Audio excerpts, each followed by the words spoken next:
Yes. You want to put it here? Isn't it easier? You didn't volunteer. Oh, well, yeah, it's easier. Everybody's got it. Thank you. Thank you. We're all good. Okay, so what we just saw was this. What am I doing? General observations about electrolytes versus non-electrolytes. There are strong electrolytes, all ionic compounds that are soluble, all strong acids and strong bases are always electrolytes.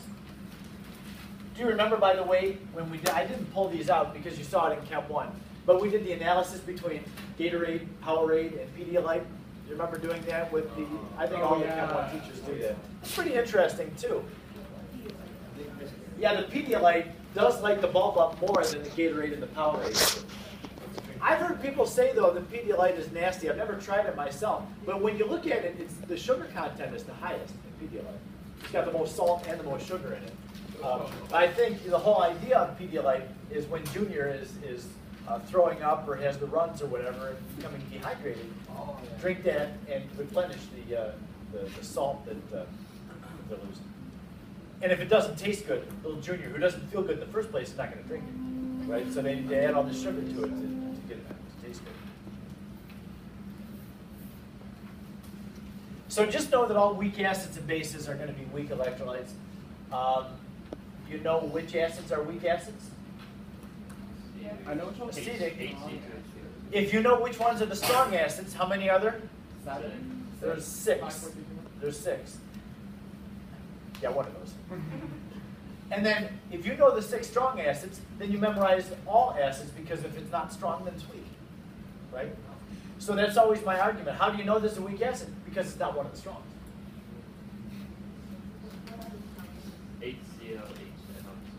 Yeah, we'll go over that again. We're going to do a section in this chapter on acids and bases. I'll go over and read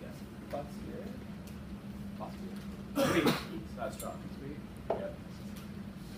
So the 3 halogens, HCl, HBr, HI.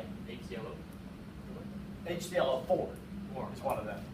And then that's 4 of them. HNO3, which one did we forget? H2SO4. Wait, what did you say the first one? HCl, HBr, HI. So you've got 3 diatomics and 3 polyatomics.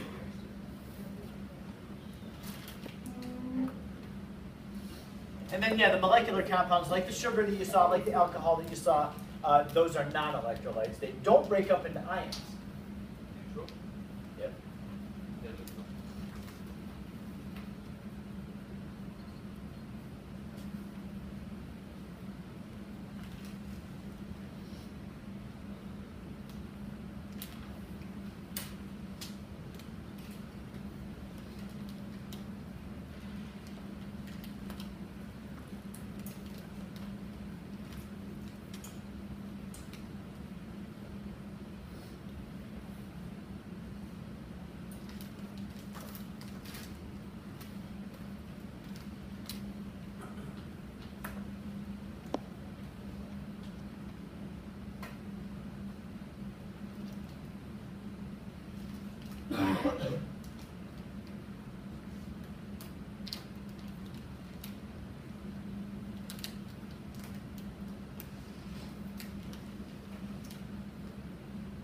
We'll begin chapter 4 with precipitation reactions.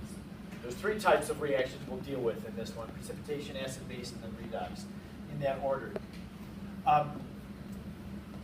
This, I don't know if you need to write this down, because when we did the lab last week, we talked about what a net ionic equation is and how you break all the ionic compounds that are aqueous up into ions, and only include in the net ionic equation the things that are changing.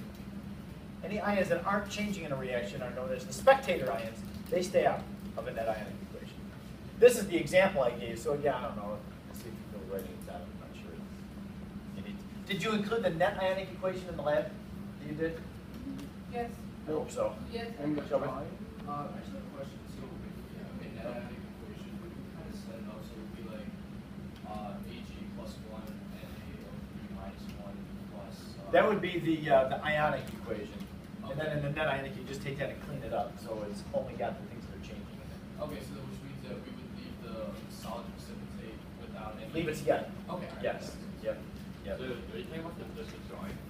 Yeah, the drawing should reflect the net ionic equation. Oh, yeah, just no yeah. spectators. Yeah, so like just, for example, like AGCL, like they're all in Yes. one side, and now they're pumped to the bottom. Right, right, yeah. Yeah. I just don't want to just forgot to do that.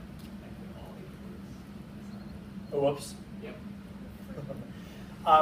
In the lab, by the way, I took it was your class. I took your class of lab books home with me last night. So okay, I'm going to tackle one of these over the Thursday night, and then the rest of them over the weekend. I forgot my rubric sheet, or not my rubric sheet, but my answer key. So you know how you had to write your sample number on there? I've got a key for what had what in it, and left it at school. So I gave myself the night off. But that means I can do them all over the weekend. 3 sections, and one for the day. Read a single paragraph error analysis. I'm going to the Lions game on Sunday night, so that'll probably be more exciting than the Lions game. I don't want like that little period where we're gonna get absolutely destroyed. This is like, oh, we're playing the Cardinals, right? Cardinals, yeah. Oh, we don't have the Cardinals. Andrew, what was that? Oh, we got to, like, I transferred mine, like, We don't have our sample number. but I have my sample number over here. You didn't include it in your lab report? Like, I had it in, like, this notebook, and then I transferred my work over because I got a new notebook. Like, I had Write on a sticky note and give it to me. Okay. Don't forget your sample number in your lab report. This is all supposed to be useful. No name on it or anything. We're fine there, Andrew. Oh, Right in the ionic equation, you take all the aqueous things that are ionic and you break them into ions. The term is dissociation. Ionic compounds dissociate. So this is really what silver nitrate is when it's in water. It's silver ions and nitrate ions. They really have no association with each other once they dissolve. And then the same thing for sodium and chloride. You have sodium ions and chloride ions. In the products, the silver ions and the chloride ions find one another, and that's an insoluble product, so they stay together, AgCl. Don't break them up because it's a solid. And they really are together. And then we have the sodium ions and the nitrate ions. You can put the aqueous in there if you want to. I'm not going to mark it down if they don't, unless the problem says include physical states for everything, which I don't think it will. You can just leave it like that.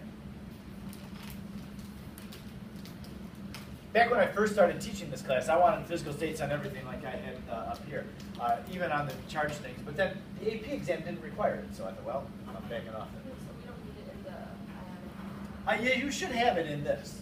Yeah, but when you break it up, you can leave it up. So yeah, the net ionic equation leaves all the spectator ions out and just contains the things that have changed. Anything that changes from the left to the right needs to be in the net ionic, which leaves out the nitrates and the sodium ions because they didn't change at all. So the cleaned up version of the reaction just looks like this. That really is all that happened in the reaction. You see that. Combine these two solutions together, you'll get that precipitate form. Yeah.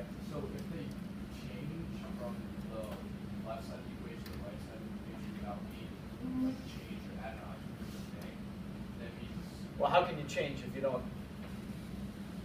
Can you think of an example? no, I'm just like confused because I'm trying to understand why you left the Ag and the C off and the Cl negative.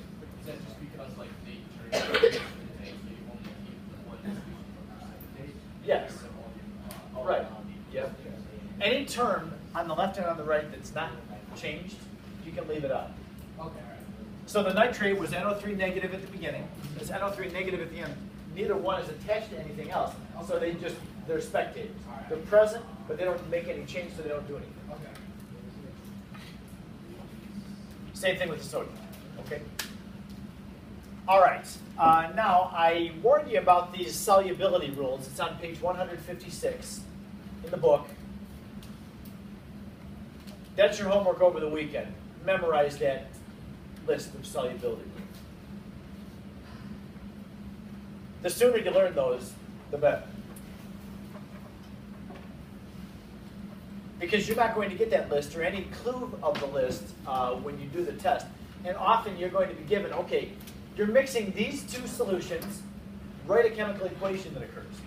And so you have to know, okay, it looks like a precipitation could occur, but you need to know in the products what's soluble and what's insoluble, so what will make a precipitate. I have a few examples of this, so if you just write that down, then we'll talk.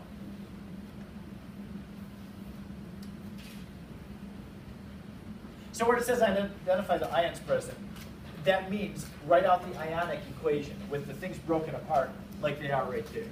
That's what I mean by identifying ions present. And then you're going to inspect them. Okay, what combination is going to possibly make a precipitate?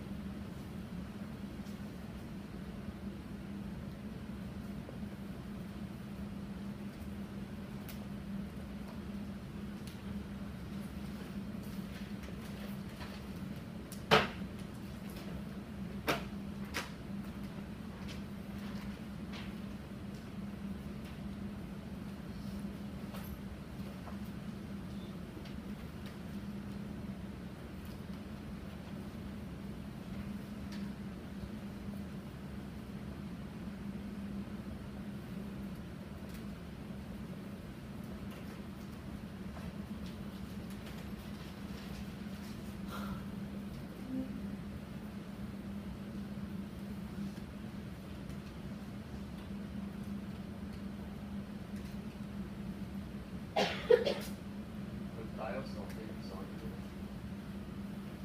Because it said like sulfate. Here it says like all sulfates also soluble. Yeah. Is that true for thiosulfates? That's like Sulfates are more. Yeah, there's not a whole lot of thiosulfate compounds that are used for much.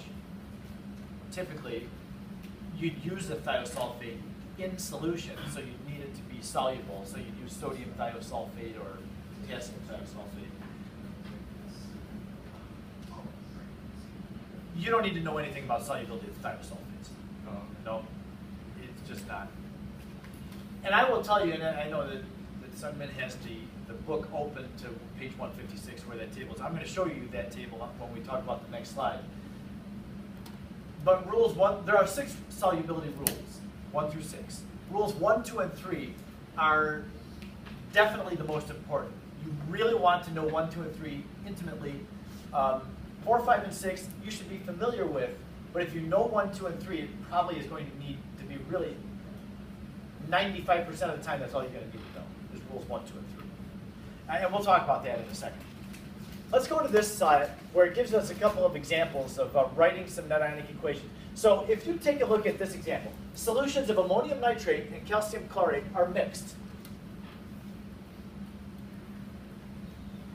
So you have 2 ionic compound solutions, mix them together, and what we're asked to do here is write an equation for any reaction that occurs. You need to know your solubility rules, right? It's a double replacement reaction. nitrate, chlorate,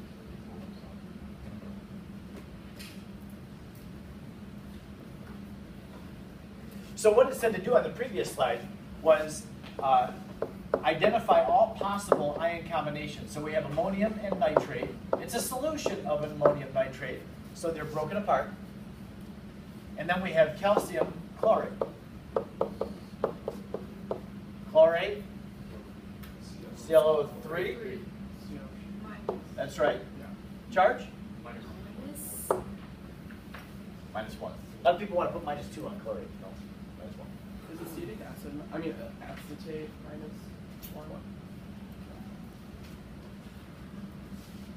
I know that when calcium and chlorate are written together, you need 2 chlorates.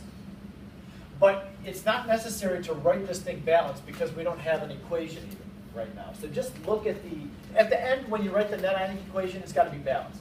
Until then, don't worry about balancing. You'll probably confuse yourself if you try to balance it in the middle. So just look at what the ions are.